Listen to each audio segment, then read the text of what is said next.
Can't decide and torn between a romantic, comedy, action, or an indie film to watch for the weekend? Well. Golden State Media Concepts Movie Podcast is your ultimate guide to the latest movies. Join us as we dissect the latest on the blockbusters. It's the Golden State Media Concepts Movie Podcast.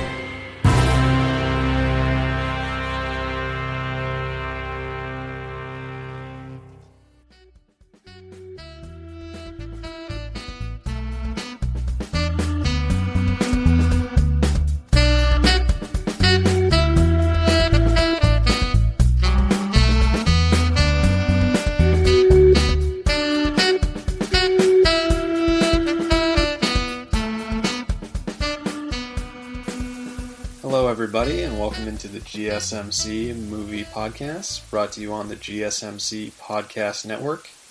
I'm your host, Richard McDonough, and today we are going to be discussing 3 films that came out in the month of February.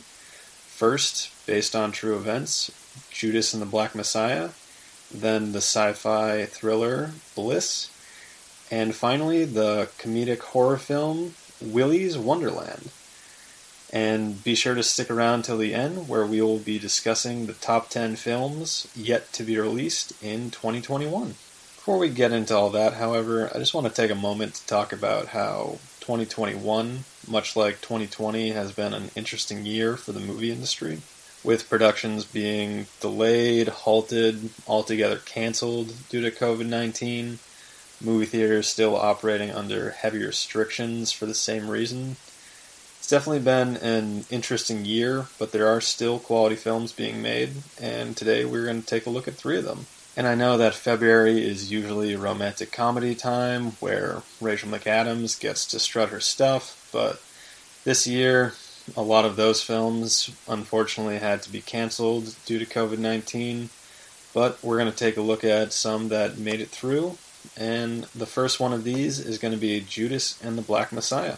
In addition to being the month that houses Valentine's Day, February is also Black History Month, so thought it would be appropriate to take a look at a film that is set during one of the most pivotal times in African American history, the civil rights movement of the 1960s. For a quick synopsis on Judas and the Black Messiah, we are following low-level criminal William O'Neill, who essentially has been co-opted by the FBI in exchange for them looking the other way on the crimes that he's committed. He is being recruited to infiltrate the Black Panther's Chicago chapter in order to get close to and ultimately eliminate chapter president Fred Hampton. Judas and the Black Messiah is set for release on February 12th in select theaters, depending on how they are operating under COVID-19 restrictions, and will be available via streaming through HBO Max. So without going too much more into the plot of the movie, wanted to talk about the cast and crew. It is directed by Shaka King, who is probably best known for directing a few episodes of TBS's short-lived series People of Earth. This is one of his first major directing roles, so it'll be interesting to see what he does, tackling a story that is taking place during one of America's most pivotal times. Moving on to the cast, the lead of William O'Neill is played by Lakeith Stanfield, who is probably best known for his roles in Get Out, Uncut Gems, and Knives Out. He will be playing a character that is mired in internal struggle for most of the film, so it's going to be very interesting to see his take on the character. Joining him is his former Get Out co-star is Daniel Kaluuya, who played the lead in that film. He's also known for his supporting role in Marvel's Black Panther. He will be playing Black Panther Illinois chapter president Fred Hampton, and his performance is already gaining massive amounts of praise from critics. He has already been nominated for a Golden Globe Award, Screen Actors Guild Award, Critics' Choice Award, all for Best Supporting Actor. And for those wondering, Academy Award nominations will be announced March 15th, so it will not be surprising if he is also included in that list. The cast also features Jesse Plemons, who is probably best known for portraying Todd in Breaking Bad. He was also the narrator in Adam McKay's Vice, and for people of my generation, he was the bully in Like Mike. He will be playing FBI handler Roy Mitchell. The cast also features relative newcomer Dominique Fishback. This will be one of her first major roles, so it'll be interesting to see a fresh face being charged with delivering a performance in such a poignant and hard-hitting film. Additionally, in the cast is Ashton Sanders, who is best known for his portrayal in the Academy Award-winning Best Picture, Moonlight. He will be playing Black Panther member Jimmy Palmer. Another Black Panther member portrayed in this movie will be Bobby Rush, and he will be played by Daryl Britt Gibson. Bobby Rush was the co-founder of the Black Panther's Chicago chapter, and I guess one spoiler I'll give on this film, Bobby Rush is still alive. He is actually a member of the House of Representatives, representing Illinois' 1st District. So it's pretty interesting that someone who is still active in the political scene now is getting their early story told and committed to the big screen. And rounding out the main cast is legendary actor Martin Sheen, father of actors Charlie Sheen and Emilio Estevez. He will be playing former FBI Director J. Edgar Hoover, and I can only imagine the take he is going to have on the former director of the FBI. As I said previously, this film is set for release February 12th in select theaters, as well as available via streaming on HBO Max. And even if you're not into the whole dissection of movies and finding out what this means in a contemporary society, this movie just seems like it will have a lot of things that everyone can relate to. The idea of self-preservation versus community values, and where you draw the line at deciding when you're going to take care of yourself and when you're going to take care of those around you.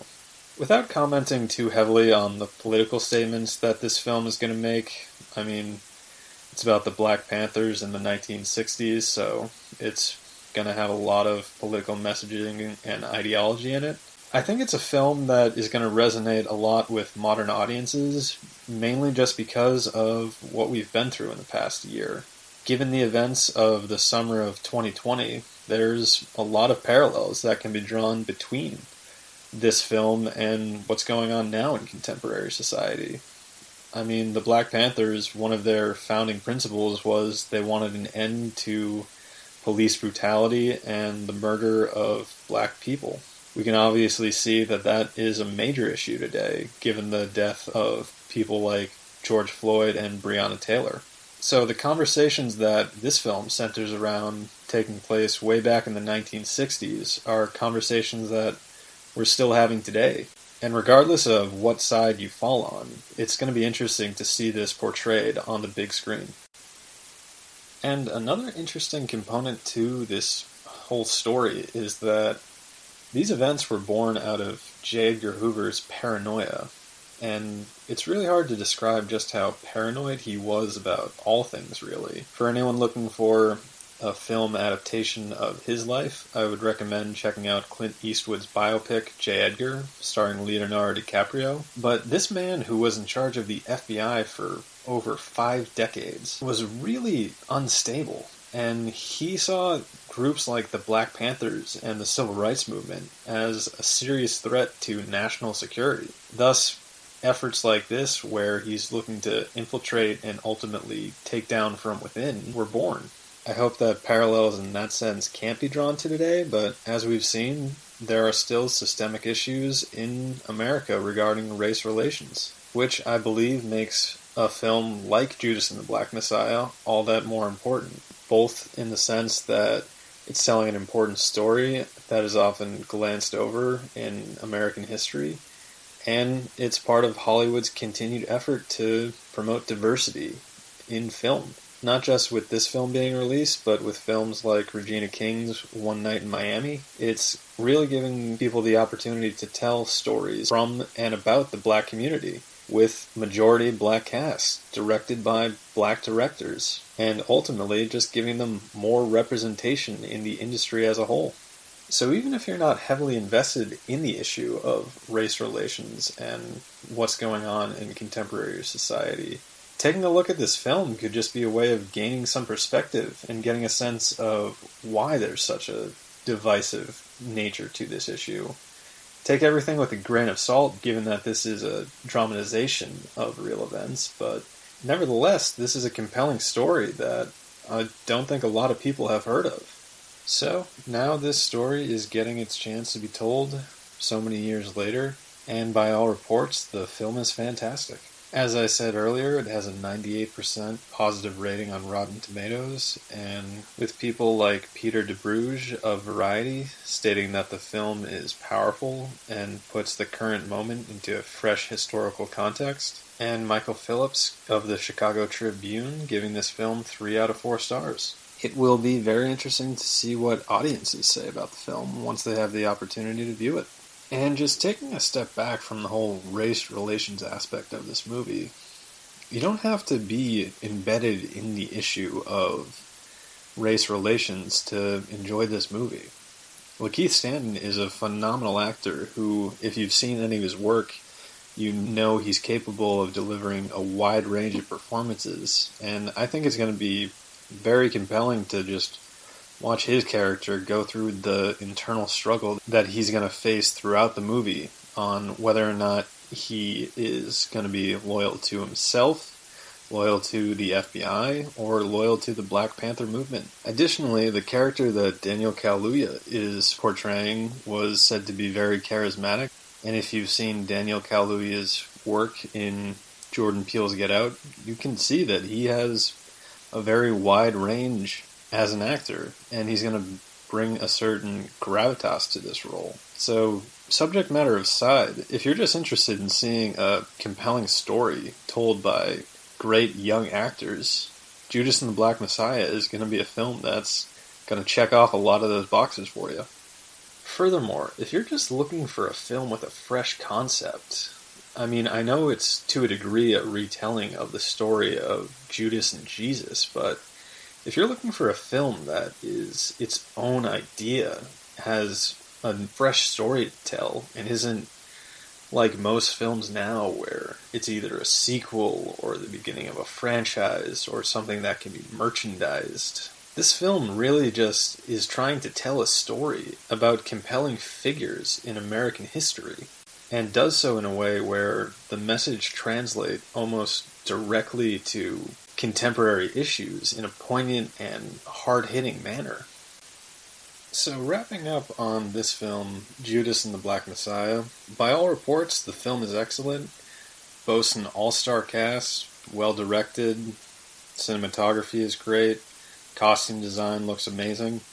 So for anyone who's looking for just a good film overall, definitely recommend you check it out. Again, it is available in select theaters and streaming via HBO Max. And just to reiterate the whole idea of people of color getting more representation in film, having the opportunity to make films, having the opportunity to have stories from the black community told on screen, I think this is an important movie in making that commonplace and making it something that isn't out of the ordinary. So I think in addition to this film being a tremendous piece of cinema, it's a really important film overall, just in terms of increasing the amount of representation there is in cinema.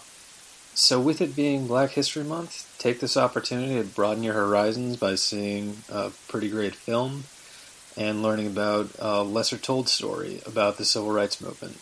Everyone knows the story of MLK and Malcolm X. Not many people know the story of Fred Hampton. And now you have the chance to see it brought to life by some amazing actors in a well-directed, well-made film. And I don't know what it is about biopics, but they seem to have had a massive swell in popularity over the last few years. I don't know if it's just the fact that these people have pre-sold audiences that are willing to go see a film about them, but it's good that compelling stories about pivotal figures are being told, and audiences are getting the chance to experience it as a group. And I know that we are not able to pack into theaters and experience it that way, but There are select theaters showing it at limited capacity. You can borrow your friend's HBO Max account in order to see it. So there are ways to still go to the movies. And this one is being heralded as one of the best of the year. So if you have 2 hours to spare, you won't be disappointed in the time you invested in it. So be sure to check out Judas and the Black Messiah.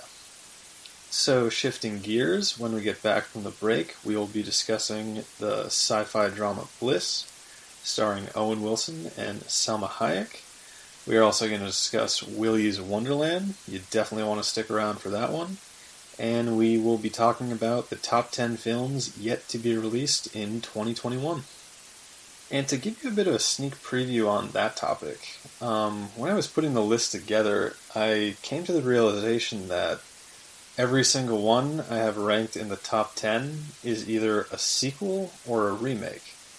And I know that that's been kind of the narrative of Hollywood over the past couple decades, that really, unless there's franchise material, a studio's not going to get behind a film. But it's really surprising to see that just so many of the major studio-backed films are not standalone anymore. But we will be talking about standalone film Bliss when we get back from the break. Want to know the latest and hottest music hitting the airwaves? Don't be left out. Listen to the Golden State Media Concepts Music Podcast. It keeps you on the loop with everything you need to know from pop, rock, hip-hop, and the top 40. And we'll throw in news of your favorite artists, concert and tour dates, and so much more. Listen no further, because this is the gold standard in music podcast.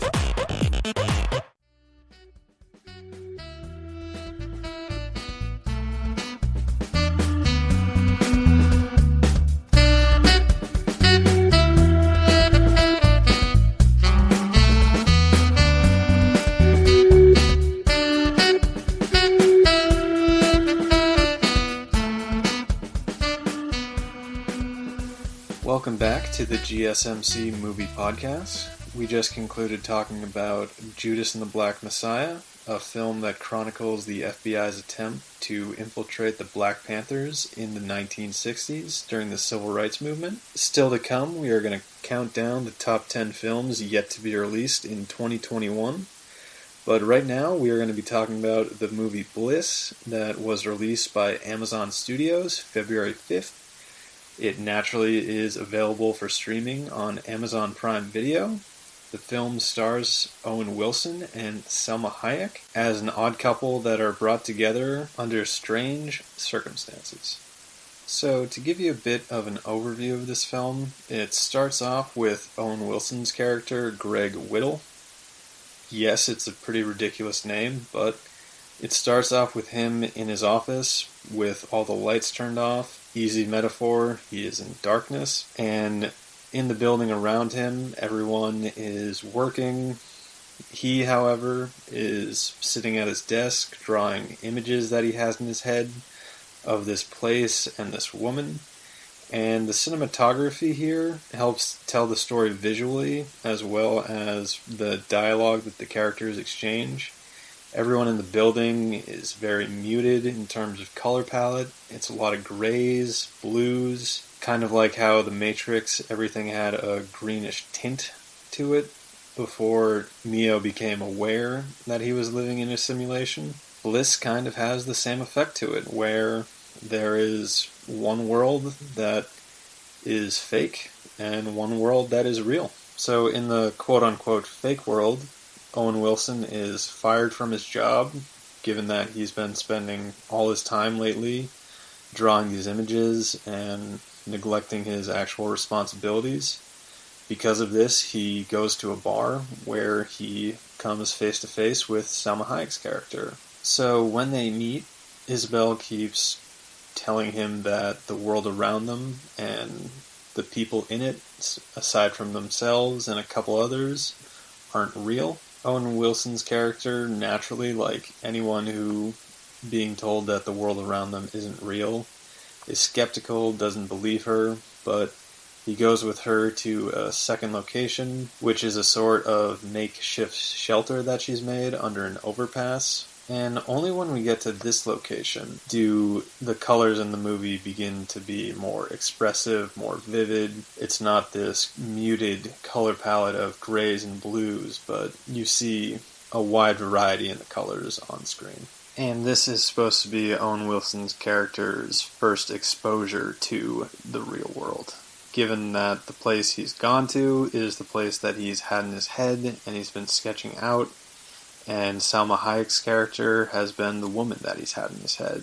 And he's been struggling with the idea of whether or not this person is real or not. And now that he finds out that she is, he has so many more questions to ask. And that's really all the plot that I want to give away, because I don't want to spoil it for anyone who may be interested in viewing the film. But I do want to talk about what the film is saying, even in this just first few scenes. So, taking a step back and looking at these two characters, first with Owen Wilson's character, who we are introduced to first. He's part of the hustle and bustle. He seems to have a pretty high up job at a major company. He has his own office, but he's disinterested in his work. And that's where I say this movie has elements of Office Space to it. It's not that he's lazy, it's that he just doesn't care. He's more interested in the images in his head and getting them down on paper than he is in his actual work. And then we take a look at Salma Hayek's character, who is pretty much the exact opposite. She refers to herself as off the grid, not homeless, but if you take a look at the shelter that she is living in, you would probably say a homeless person lived there. She has electricity, but she claims to not have a cell phone, credit card, anything that can allow her to be tracked. And she keeps telling Owen Wilson's character that he is part of a world that is fake, and that she can show him the real world. So without getting too philosophical here, she seems like she's living her life in a very transcendental manner, in the vein of Henry David Thoreau, going to a place where you can live deliberately. She's living under an overpass by the water, and she seems happy to be free of the quote-unquote fake world. And I want to just take a moment to discuss the settings of the real and fake world. Owen Wilson, who is being told he is a part of the fake world, he is in an office building. He is in an office with the lights turned off. So he is in the dark and ignorant to the truth. Whereas Salma Hayek's character is living out in, I guess we can call it the wilderness for the sake of this conversation. And she is aware that there is a real world and a fake world. And again, it's represented in the color palettes, in the two locations, and in the attitudes of the two characters. Owen Wilson's character is very shy, fidgety, whereas Salma Hayek's character is very confident and sure of herself.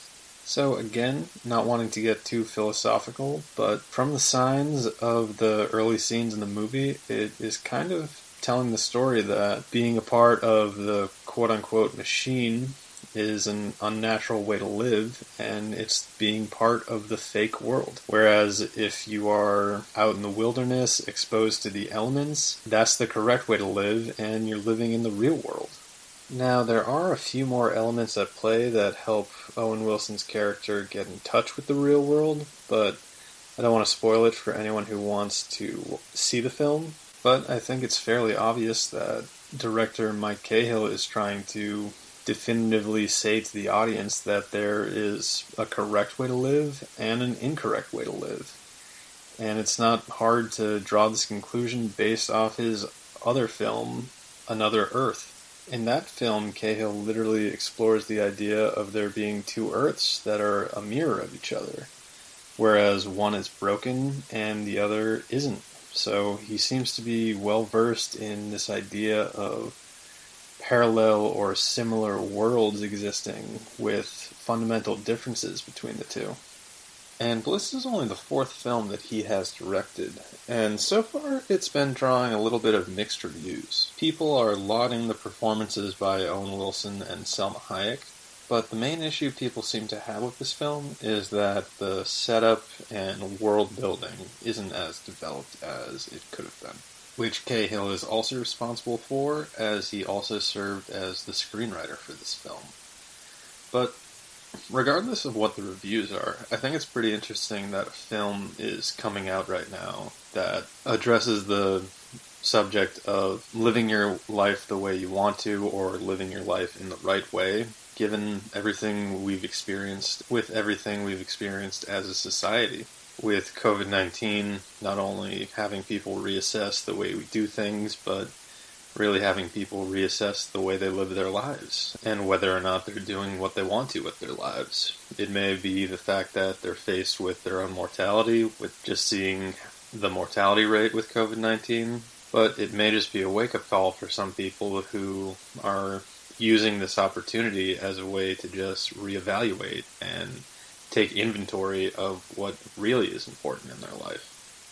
So I think the timing of this film coming out now is definitely interesting, but I also want to say that the idea of there being a real world versus a fake world, a correct way to live versus an incorrect way to live, isn't that new of an idea in cinema.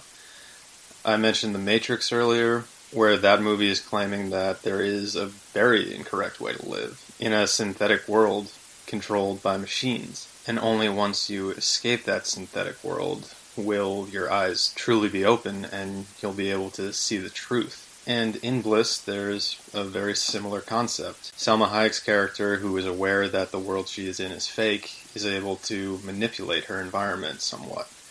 She's able to snap her fingers and make a light flicker. She's able to wave her hand and knock plates out of a waiter's hand, which could be interpreted as a metaphor that the more knowledge that you have, the more aware you are of the world around you, the more you're able to control your environment. And the fact that you have to be exposed to that truth and that knowledge to exhibit that control. So the underlying idea in this film is that the fake world is shrouding the people in it in ignorance, and this is expressed through Owen Wilson sitting in his office with the lights turned out, and only when he goes to a place where he can live deliberately with Salma Hayek are colors brought to life on the screen, representing that he has become enlightened and he is aware of the truth. He knows that the life he's been living has been the wrong life. And now that he knows that, he needs to make a choice between whether or not he wants to embrace the fact that he needs to live in the real world, or if he wants to go back to living in the fake world. The phrase ignorance is bliss comes to mind when I think about this concept, and it makes me really wonder about just what the film is trying to tell us about information, and again, borrowing from The Matrix, how far the rabbit hole goes. Are there some things we're better off not knowing? Is it better to stay safe in our contained area where we may be lacking information, but it's familiar, it's safe, as opposed to being in the wilderness and being exposed to the elements in unfamiliar territory, having to embrace change and leave behind things that we have been so comfortable with. And regardless of what the reviews of this film are, I think it's pretty interesting that there's a film tackling that idea, given that in the past year, the entire world has been asked to reassess how they go about doing things, everyday tasks, how we work, how kids go to school, how we interact with one another. And in an ever-changing technological age, there's only going to be more advancements in the years to come, more things that change, more things that are unfamiliar. So I think it's pretty interesting that the film tackles this idea and tries to make bold claims about what is the correct way, what is the incorrect way. Ultimately, the choices you have to make in which way you wish to pursue. And in the movie Bliss, the choices you have to make are very dramatic. You have to choose between being another spoke on the wheel, be a part of a familiar, safe, conventional lifestyle, or you have to choose to leave that all behind and venture out into the unknown, the unfamiliar, and in many ways the unsafe, in order to know the real truth and experience real freedom. Now, in real life, the choices don't have to be as dramatic as abandoning everything you've built over your life in order to flee into the wilderness and live life deliberately. But there are actions that people are taking in modern society that kind of have the same message behind them, whether it's setting a limit on screen time or making a point to get out and go for a walk every day and do things like that where you're not going too far overboard with certain things or getting exposure to things you wouldn't normally do. And one thing this film has made me think about is I'm not so sure there is a correct way or incorrect way in the terms that this film lays out. I don't think it's as cut and dry as if you're a part of the corporate system, you're living your life incorrectly. And if you abandon all convention to live your life as free as you can, you're living your life the correct way. But we are all entitled to our own opinion, and I don't want to force mine on anybody. So I encourage you to check out the film Bliss, which is available via Amazon Prime Video. And regardless of what is being said about it, it is a film that, at the very least, makes you ask yourself questions. Starring Owen Wilson and Salma Hayek. I also want to mention that Bill Nye the Science Guy makes an appearance in this film, so I think it's worth checking out solely for that, to see what context he is in. And ultimately, if you're a fan of the type of film that makes you question life as a whole, re-examine how you live your life and the world around you, it is a film that will definitely make you ask yourself some questions. And the director's intent was to make you possibly re-examine how you perceive the world around you. So be sure to check it out on Amazon Prime Video. The movie runs about an hour and 40 minutes, so it's not that time consuming. So if you have some time to kill and want to get your inner philosopher on, this is definitely a film I recommend. So, shifting gears, I've kind of just realized that the first two films I've covered are very heavy in terms of their messaging and what they're asking the audience to do in terms of asking existential questions about self-identity and your place in the world. When we get back from the break, we'll be covering a film that I don't think is designed to do either of those things. It's a film that when I read the premise, I really just wanted other people to be aware that a film like this exists. So we're going to talk about Willy's Wonderland, and be sure to stick around till the final segment where we're going to be counting down the top 10 films yet to be released in 2021. So stick around and we'll be right back. Tired of searching the vast jungle of podcasts? Now listen close and hear this out. There's a podcast network that covers just about everything that you've been searching. Hey! The Golden State Media Concepts Podcast Network is here. Nothing less than a podcast bliss with endless hours of podcast coverage. From news, sports, music, fashion, cooking, entertainment, fantasy, football, and so much more. So stop lurking around and go straight out to the Golden State Media Concepts Podcast Network. Guaranteed to fill that podcast itch. Whatever it may be. Visit us at www.gsmcpodcast.com. Follow us on Facebook and Twitter, and download us on iTunes, SoundCloud, and Google Play.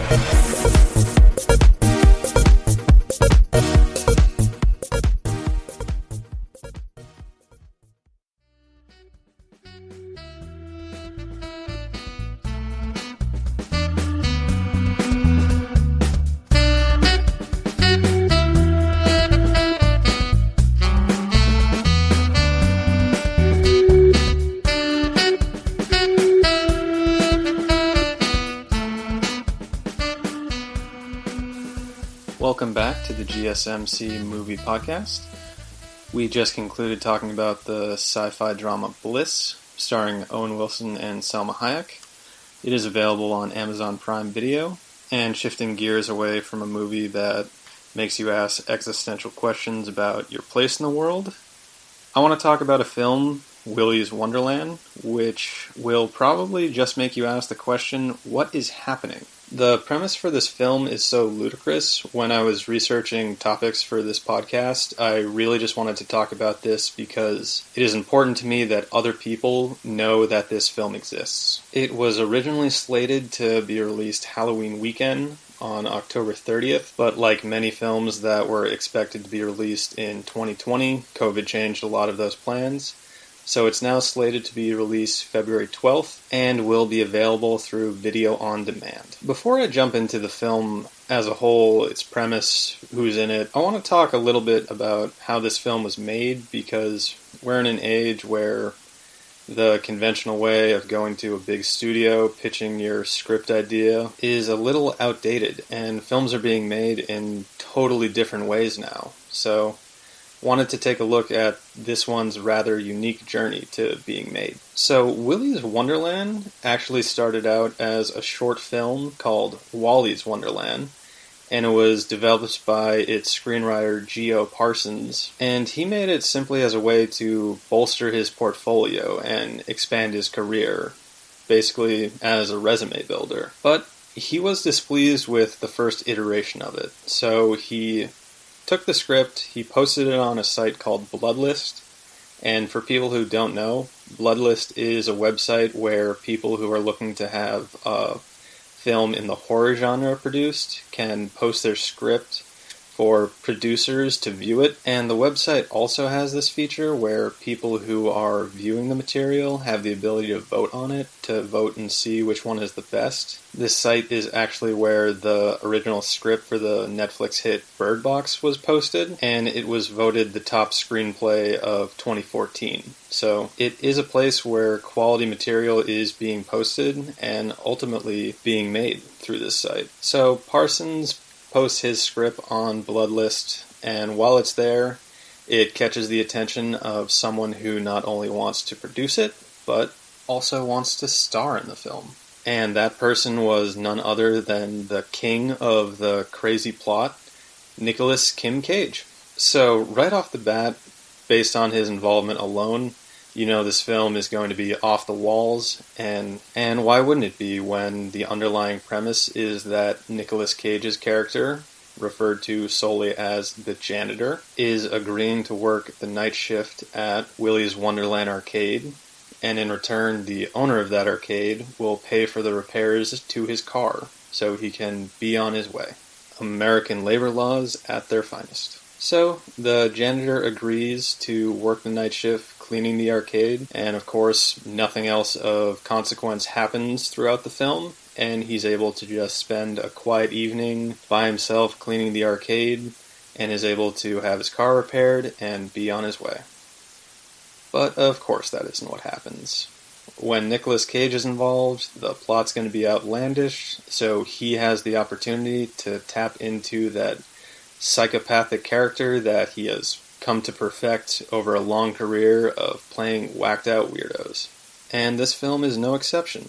It is a real clash of the titans, with the janitor going up against movie villains that I'm sure will join the pantheon of greats such as Darth Vader and Hannibal Lecter. He is faced with taking down characters named Willy Weasel, Sarah Siren, Cammy Chameleon, Tito Turtle, Gus Gorilla, Ozzy Ostrich, Artie Alligator, and Nighty Night. These are all the animatronic characters in the arcade that are supposed to sing Happy Birthday to kids, as if we didn't need more reason to find these things creepy. They are going to come to life and attempt to kill the janitor.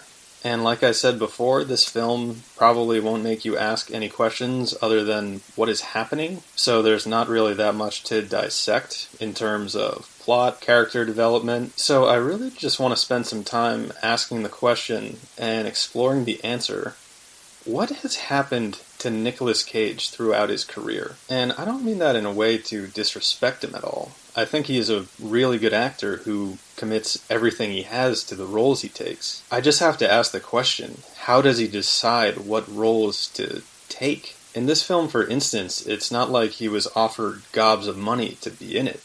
He's producing this film. He's putting up his own money so this film can be made, and so he can be the lead role in it. Which just makes me wonder, what is his thought process of picking characters to portray? I mean, this man is the nephew of Francis Ford Coppola, the director of the Godfather movies. He has an Academy Award for Best Leading Actor, and at the time of winning that, he was one of the youngest people ever to win that award. for his portrayal in Leaving Las Vegas all the way back in 1995. And I don't know if he's experienced the pinnacle of success so early in his career made him just say, screw it, I'm going to do whatever I want and have fun doing it. But when you're an Academy Award-winning actor, you have a plethora of roles to pick from, and you pretty much have your pick of the litter, where you're able to do whatever you want. And the roles he's taken on just seem to be a game with himself of saying, how can I top a psychopathic performance time and time again? I mean, just taking a look at the roles he's taken on since winning his Academy Award, and the plots that those movies have.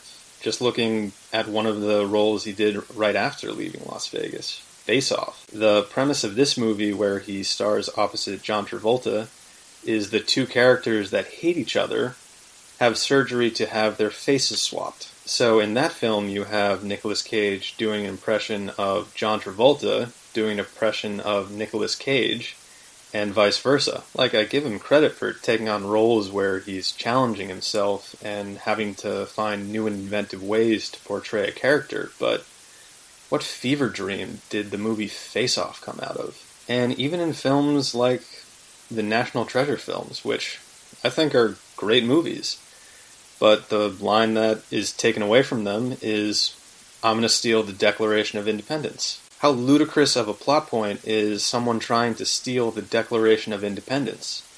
And his character in that film isn't unhinged, but again, he's playing a character that is willing to go to extreme lengths to accomplish the goals that he set out for himself. Another crazy film that he was in was 2006 remake of The Wicker Man. And if you aren't familiar with the movie, you're probably familiar with the clip of him getting a bee helmet put on him.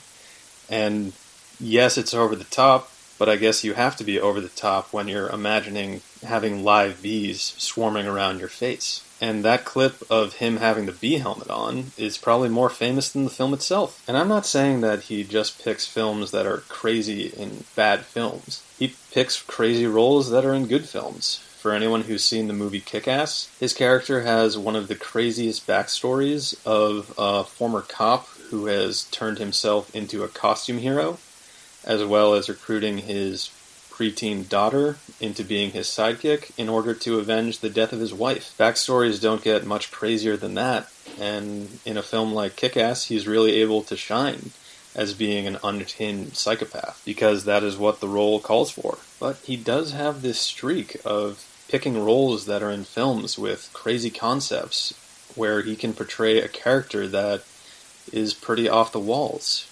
Another example of that is his movie Drive Angry, where he plays a father who has literally escaped from hell and is chasing after the people that murdered his family. I don't know if Nicolas Cage looks at himself in the mirror when he's deciding on whether or not he'll do a role and asks himself the question, is this outlandish enough? Is this crazy enough? Is this story far-fetched enough for me to tackle it? But he seems to have this crazy method of picking his roles, where he needs to play a character that is either avenging some crazy trauma in his past, or is caught up in a truly outlandish scenario.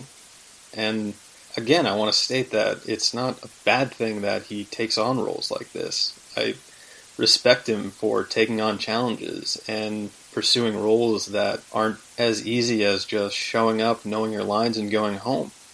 He really has to tap into powerful emotions, and whether or not that comes across as just him overacting on screen, or if it truly resonates with an audience, he has to be commended for giving it his all and committing himself to roles that honestly are crazy. And sure, I bet no one goes into acting saying, I want to portray everyday scenarios.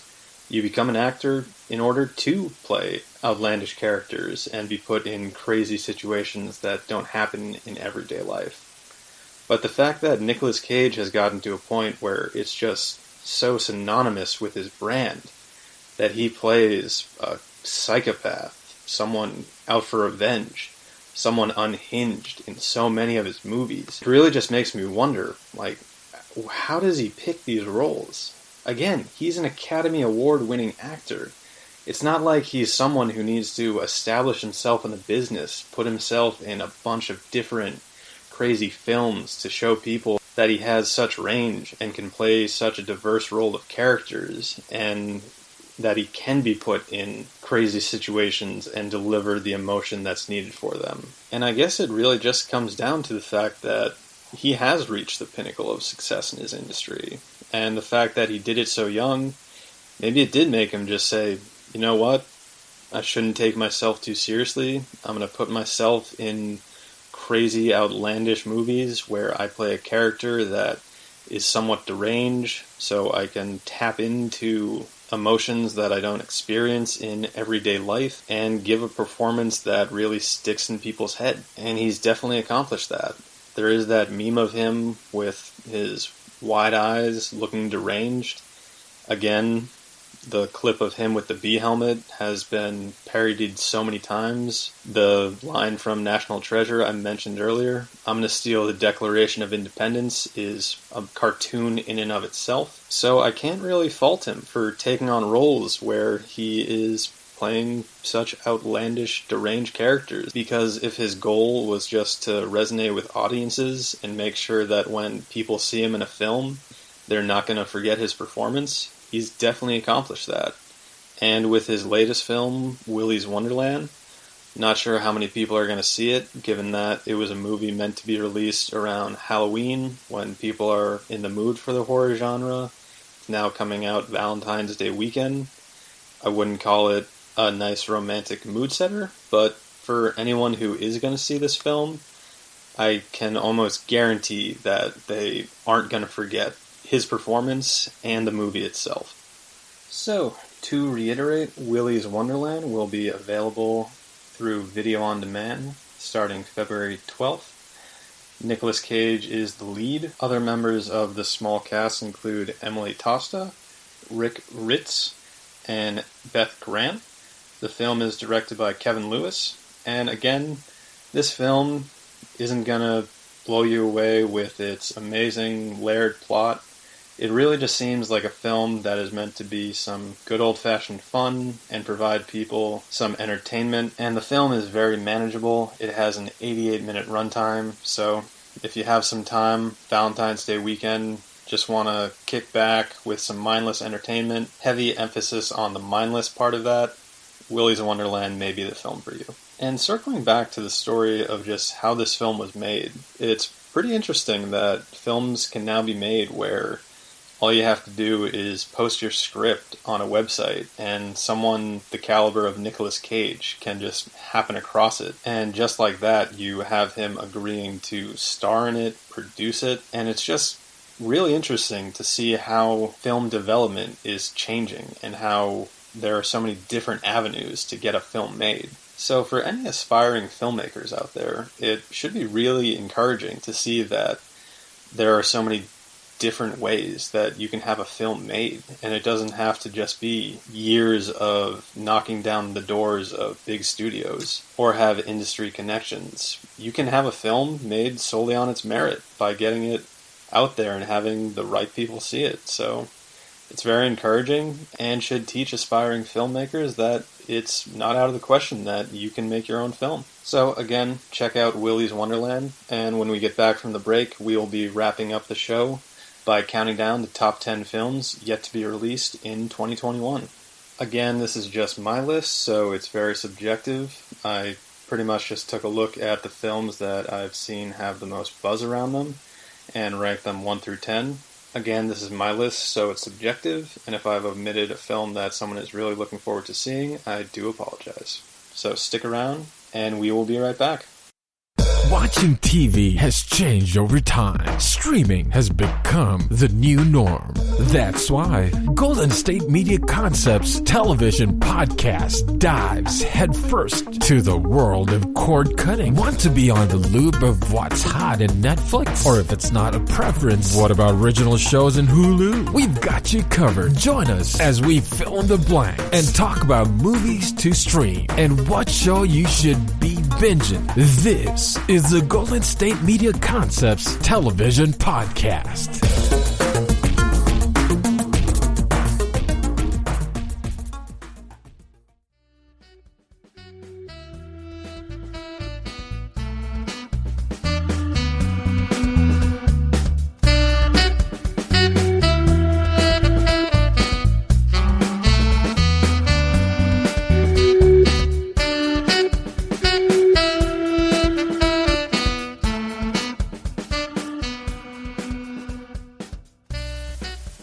back to the GSMC Movie Podcast. We just concluded talking about comedic horror film Willy's Wonderland, available through video on demand February 12th. But right now we are going to shift gears and count down the top 10 movies yet to be released in 2021, because what is a segment without a top 10 list? Before we get into the top 10, I wanted to go over some honorable mentions.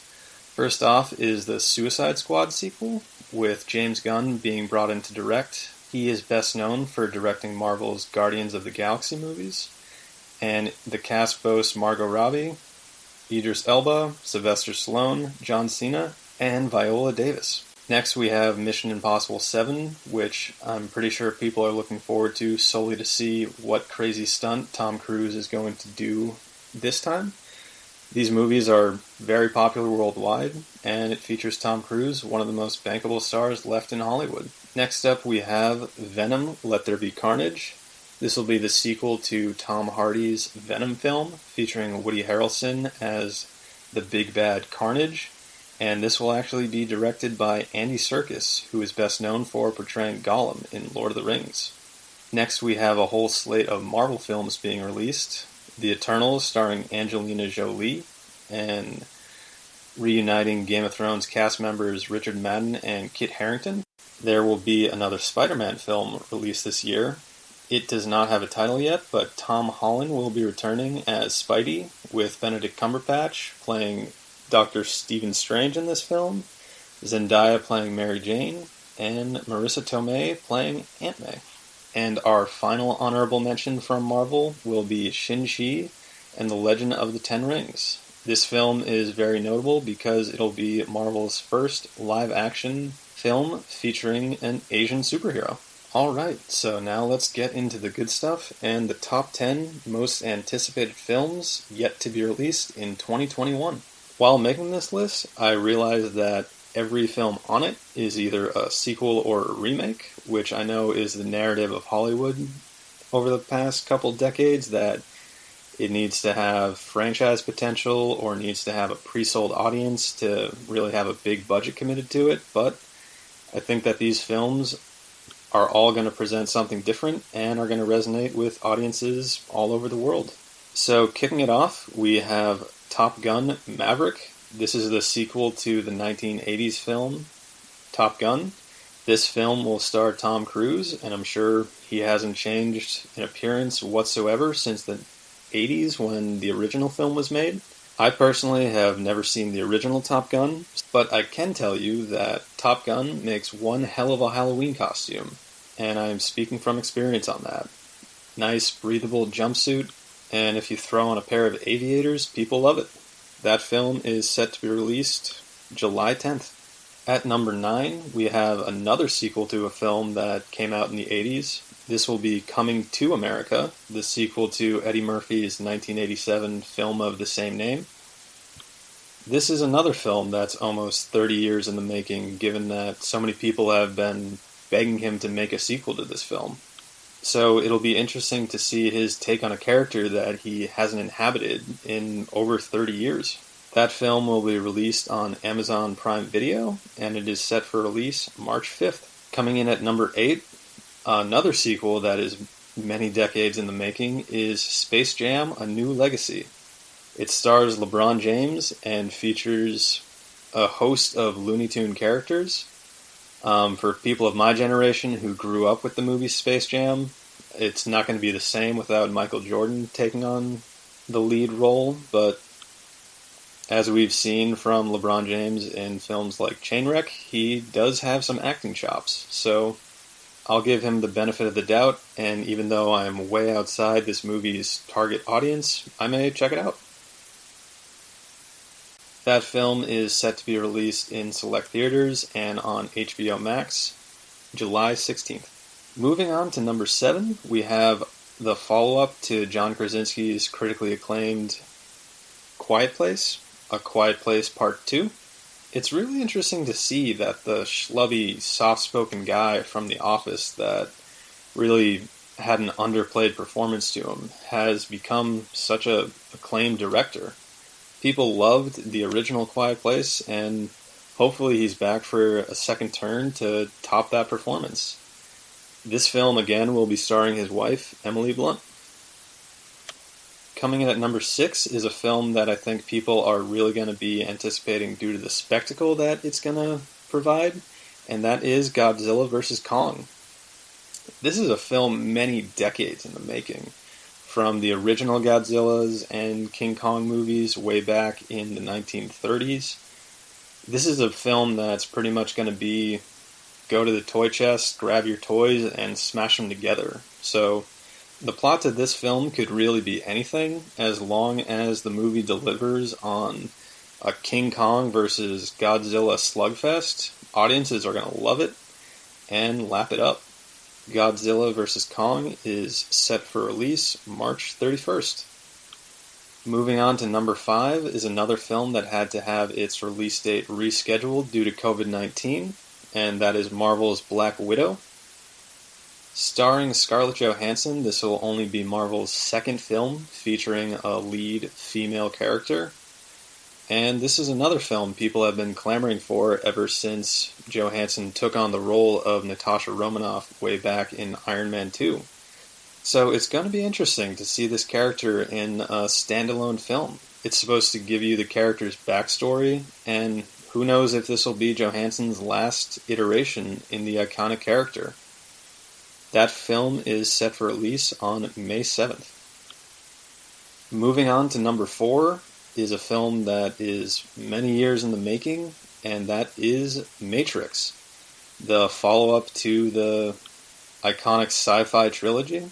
Lana Wachowski is coming back to direct and write the screenplay, and I think it's going to be very interesting to see the new elements that will be tackled in this film, given that the original Matrix trilogy all came out before social media was such a major part of our lives, before smartphones were in everybody's pocket. So it's really going to be interesting to see how they fit those new developments of modern society into this film, and the commentary that they're going to have on it. That film is also set to be released on HBO Max, and it will be coming out December 22nd, so just in time for Christmas. Getting into the top 3, I know people are looking forward to this film because people really started an online campaign to have this film made, and that is Zack Snyder's Justice League. Zack Snyder unfortunately had to step down from directing the Justice League film due to the tragic death of his daughter. Joss Whedon was brought in to finish the film, and a lot of the response was that the two visions that they had didn't really fit together, and it showed in the final product. But fans of the franchise took to the internet, started clamoring for the studio to allow Snyder to come back and finish the film on his own terms and provide the vision that he had for the film all along. So it's going to be interesting. I don't really know of another example of a film being re-released and having so many things changed about it in a director's cut. So it'll be interesting just to see it from an experimental standpoint of what changes he makes and how the audience receives it. That film is also set to be released on HBO Max March 18th. Moving on to our penultimate most anticipated film yet to be released in 2021 is the remake of the movie Dune. And this is a franchise that has a rabid fan base, and there have been so many attempts to have this film made. Way back in the 80s there was an iteration of it that maybe the technology wasn't right to tell a sci-fi story of this caliber. So it is going to be interesting to see this new take on a story that is so beloved. And even if you're unfamiliar with the story, seeing this film solely for the cast members involved, it would be worth your time. Timothée Chalamet continues his trend of being in pretty much every major film made. Oscar Isaac, Josh Brolin, Stellan Skarsgård, Dave Bautista, Jason Momoa, Javier Bardem are some of the people that will be in it. So if you're just looking for a movie with an all-star cast, definitely check out Dune, which is set to be released October 1st. And finally, we get to the number 1 most anticipated film of 2021. I have to say this was mainly my opinion on this film being number one, and it is James Bond's No Time to Die. The main reason I think this is the most anticipated film of the year is the fact that this movie is over 60 years in the making. From James Bond's first film, Dr. No. This film has seen so many people take on the character of James Bond, and this is said to be the final time that Daniel Craig is going to take on the role of James Bond, so it's special for that reason. And it is rumored that the role of James Bond is going to be played by a woman in the next iteration, so it's an end of an era in that way. And going outside the film on its own, James Bond is cinema.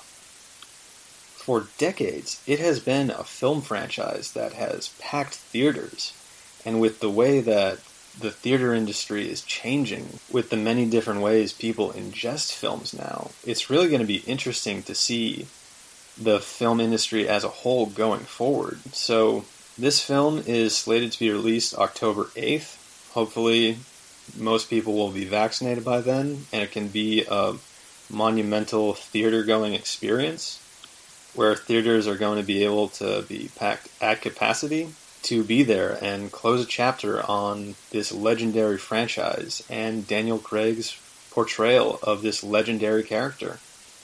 So there you have it, the top 10 most anticipated films yet to be released in 2021. Recapping them is Top Gun Maverick, Coming to America, Space Jam: A New Legacy, A Quiet Place 2, Godzilla vs. Kong, Marvel's Black Widow, Matrix, Zack Snyder's Justice League, Dune, and No Time to Die.